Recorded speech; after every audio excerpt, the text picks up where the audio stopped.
암의 원인이 자율신경 균형이 깨져서라고 하는데 이를 바로잡기 위해 제가 어떤 노력을 하면 좋을까요? 라이트 프로그램을 하려고 기다리고 있습니다. 자, 암 원인 자율신경 균형 이 얘기를 저는 이렇게 얘기합니다. 우리 몸에 고체도 있고 액체도 있고 기체도 있죠. 고체도 있고 맥체를 마시기도 하고 그리고 기체도 있잖아요. 뭐 산소, 이산화탄소 왔다 갔다 한다고 그러고 우리 몸에 액체가 들어왔다 나갔다 하루에 8리터를 한답니다. 놀랍죠. 1리터가 어느 정도인지 아시죠? 근데 여러분 눈치채셨어요? 8리터가 왔다 갔다 하는 거? 우리 몸이 진짜 이 조그마한 곳에 뭐 신통, 방통 그거 하나만 해도 또 이 공기, 산소, 이산화탄소 이 교류가 우리 몸 전체에 영향을 무지 미세한 것까지 영향을 미쳐요. 우리가 막 알아가지고 막 명령하고 똑바로 해라 막 이렇게 해가지고 이러는 거 아니잖아요. 그래서 자율신경은 우리 생각대로 안 움직이고 자기 스스로의 자율적 규율에 의해서 움직이는 것 같다는 뜻입니다. 이걸 다시 말하면 무의식적 신경이라는 뜻입니다. 우리 생각대로 안 되는 거가 무의식이잖아요. 무의식적 신경이라는 뜻입니다. 그러면 아까 제가 머리에 선명한 의식이 있고 그거보다는 깊지만 조금 더 모호한, 깊은 건 좀 모호하고 좀 깜깜한 특징이 있잖아요. 그래도 좀 느낌이 있는 거기가 가슴이고 여기는 아예 보이지도 들리지도 않지만 그래서 없는 줄 알았는데 오히려 생명의 메인 바디가 되어 있는 무의식 세계, 세계가 있다고 그랬잖아요. 선명한 의식이 있고 좀 모호한 깊은 느낌 세계가 있고 여기는 깜깜한 무의식이 있어요. 아까 고체, 액체, 기체가 있듯이 우리의 인지도 이렇게 되어 있어요. 세 개로 되어 있어요. 의식과 느낌과 무의식. 여기를 되게 머리라고 그러고 여기를 가슴이라고 그러고 여기를 배라고 합니다. 아랫배. 자, 요 기준을 갖고 한번 보도록 하죠. 그러면 우리 몸에 무의식적인 시스템을 만든 이유는 뭘까요? 왜 무의식이지? 우리 생각대로 즉시 관리할 수 있으면 좋지 않을까요? 요 아랫배 깜깜한 무의식에 들어있는 게 요게 자율신경이고요. 또 습관이고요. 유전자이고 생명의 메인바디이고 생명, 존재 이렇게 말하는 것들입니다. 습관이라는 말은 무의식이란 말이잖아요. 습관적으로 나도 모르게 무의식적으로 자동적으로 이런 뜻이잖아요. 그러니까 암의 본질은 생활 습관병이기 때문에 암은 무의식적 병이라는 뜻이에요. 그럼 우리 몸에 왜 무의식은 필요할까? 또 우리 몸의 무의식적 시스템, 다시 말하면 자율신경, 이거는 단순히 머릿속의 어떤 개념이 아니라 구체적 생물학적인 구조물이잖아요. 이거 왜 필요할까? 이렇게 이해하기 시작하면 답이 탁탁탁탁 나와요. 굳이 외우지 않아도. 그 원리 핵심만 딱 뼈대를 이해하면 어떤 거를 무의식적으로 하려고 할까요? 내가 조물주라고 치면 자동적으로 움직이게 하는 시스템을 만드는 이유는? 근데 그걸 내 생각에마다 다 조절되면 좋을 텐데 내 생각에 조절 안 되고 자동적으로 움직이게 하는 시스템이 있다는 거예요. 그게 자율신경이고 생명의 메인 바탕이라는 건데 왜 그랬을까요? 그러니까 인간의 좀 욕심, 탐욕, 두려움에 압도돼 가지고 막 과하거나 막 너무 안 하거나 이래 가지고 생명의 기본이 흔들릴까 봐 이거 너 생각대로 안 되고 그냥 자동적으로 해놓게 이랬다라고 생각하면 말이 좀 이해되지 않나요? 저도 동의됩니다. 우리한테는 그런 자동적 시스템이 있어요. 내 생각대로 안 움직이고 그리고 그 자동적 시스템은 두 번째 특징은 안 보이는 금고에다 넣어놨어요. 자꾸 손 타지 않게 만들어놨어요. 아까 너네들 웬만하면 건드리지 말고 그때그때 늘 수시로 변하는 생각을 영향 입지 말고 이거는 그냥 생명을 기본을 유지하는 자동적 시스템이다 이렇게 해놓은 거란 말이죠. 두 가지 이해되시나요? 안 보이는 곳에 넣어놓고 자동적으로 넣어놓는 이유. 그게 자율신경이고요. 그게 습관이에요. 그게 생명의 메인 바디예요. 메인 딱. 근데 암은 그곳에 이상이 생긴 거예요. 그래서 암이 어려운 병이에요. 의식 생각 하나에서 막 변하는 것이라면 인류가 이렇게까지 어려워하지 않은 병이고요. 그 다음에 느낌의 병이라면 이거보다는 좀 더 어려울 수 있어요. 모호하고 좀 그러나 감지가 어느 정도는 되잖아요. 우리가 슬픔을 내가 2.79만큼 느끼는지 2.38만큼 느끼는지 이렇게 구분은 어려워도 머리는 근데 그런 세부적인 것이 다 분별이 가능하지만 그래도 느낌이 있는데 여기는 아까 그 자동적 시스템은 잘 못 느끼게 해놨고 잘 안 보이는 곳에 해놨어요. 그 비유가 식물 삶에서 뿌리하고 씨앗 같은 거예요.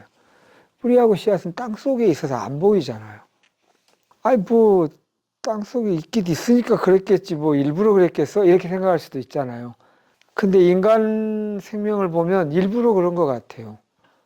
씨앗과 뿌리는 안 보여야 한다. 그래서 수경재배라고도 하잖아요. 뿌리 보이게도 하고 막 이렇게. 근데 수경재배를 나름 만들어내지만 수경재배로 만든 식물에 묘하게 치유력이 좀 떨어진다고 많은 사람이 얘기도 합니다. 국립공원에 가면 섬수막에 만약에 큰 나무에 뿌리가 보이면 흙을 덮어주세요라고 흙 퍼갈 수 있게 봉지에 담아가라고 막 되어 있어요. 그러니까 근원이 되는 뿌리와 씨앗은 안 보이는 곳에 위치하는 게 자연의 섭리예요. 생명의 섭리예요.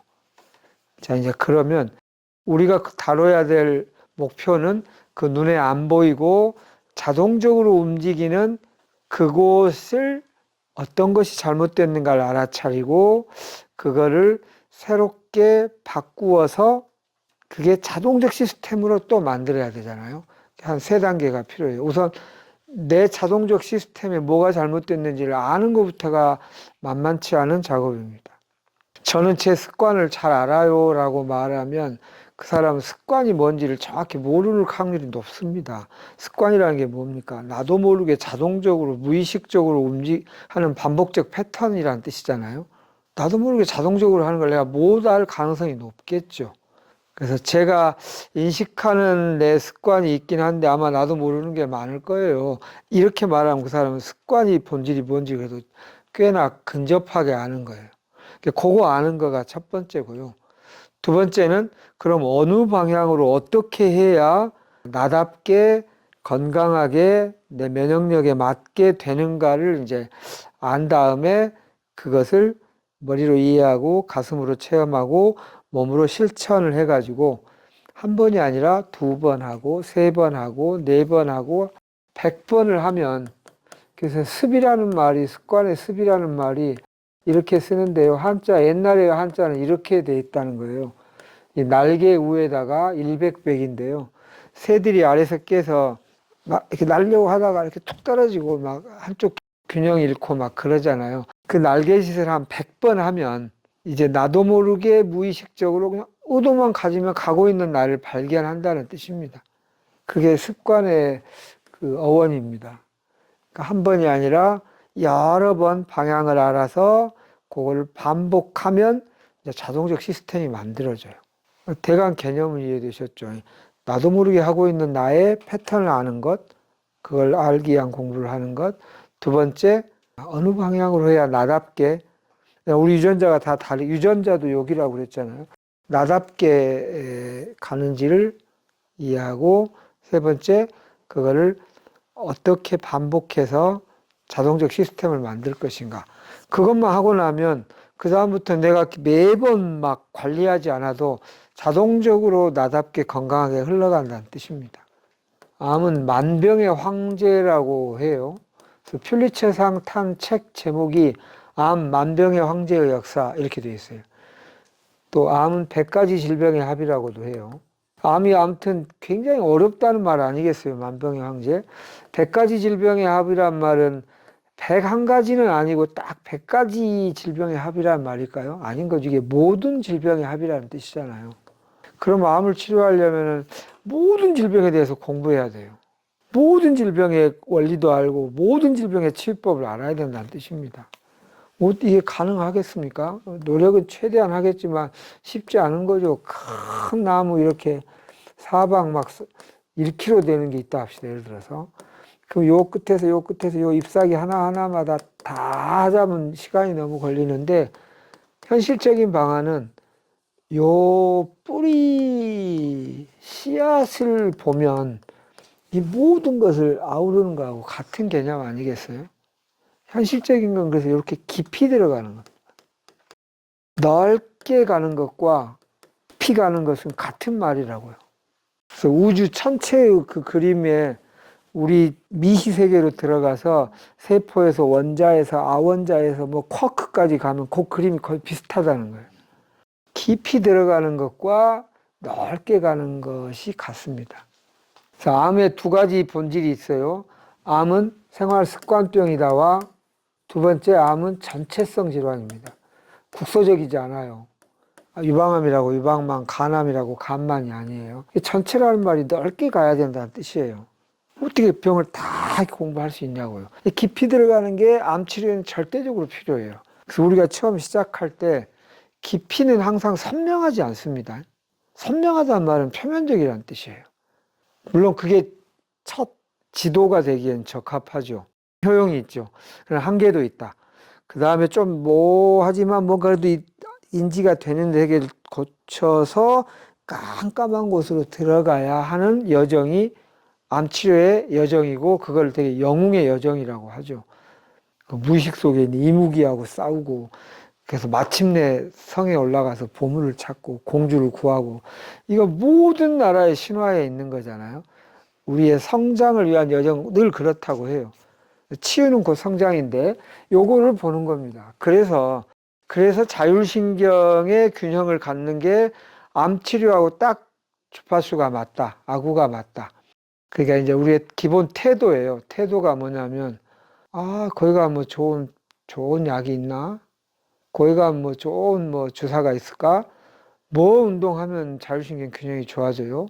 뭐 어떻게 하면 돼요? 막 이제 이렇게 하다가, 야, 그런 식으로 되는 건 아니구나. 우선 가장 근본적으로 이 깊은 무의식에까지 가볼 마음을 갖고 그 중에 그 과정 중에 이렇게 활용하는구나 라고 목표는 좀 선명하게 있으면 좋겠, 정확하게. 엉뚱한 데 가서 다른 걸 찾으면 곤란하니까. 그래서 뭐라고요? 우리는 이 유전자 습관의 세계를 가겠다는 거예요. 그거를 알아차리고 바꾸겠다는 거예요. 자율신경은 그래서 이렇게 정의되어 있습니다. 우리 몸과 마음의 모든 현상을 조종하는 보이지 않는 손이다. 보이지 않는다는 말이 무의식적이라는 뜻이죠. 공급과 수요가 있으면 보이지 않는 손에 의해 가격이 형성된다. 그 표현을 그대로 따온 거예요. invisible hand 이렇게. 그래서 자율신경을 제대로 갖추면 암이 치유될 수 있는 핵심일 수 있다는 건 너무나 명료합니다.